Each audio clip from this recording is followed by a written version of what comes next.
മനസ്സിലായത്. അതെ ചുളിവ് വേണം. അതൊക്കെ ചുളിവ് വന്നാൽ എന്ത് ചെയ്യും? ചൂടായി കഴിഞ്ഞ് നിവർന്ന് വരുമ്പോൾ ചൂട് അധികമായാലും ചുളിവാവും, കുറഞ്ഞാലും കൂടിയാലും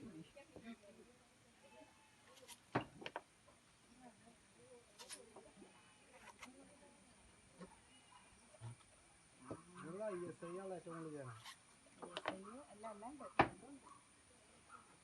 ഇത് ഒരു ദിവസം എത്ര ചെയ്യാൻ പറ്റും ചേച്ചി?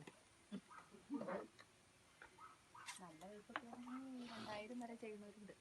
നല്ലോണം പ്രാക്ടീസ് ഉള്ളവർക്ക് 2000 വരെ ചെയ്യുന്ന ആൾക്കാരുണ്ട്, ചെയ്തിട്ടുള്ള ആൾക്കാരുണ്ട്. ഞങ്ങളൊന്നും ചെയ്യില്ല.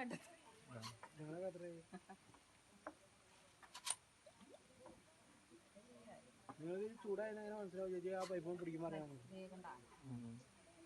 അതിന് നടുക്ക് മാത്രമേ ചൂടാവുള്ളൂ. ഇവിടെ ചൂടായിട്ടില്ല. അപ്പൊ ആ പാകത്തിന്റെ ലെവൽ അനുസരിച്ചാ വെക്കണം. നടുക്ക് മാത്രം മാത്രമേ ചൂടായാൽ മതി.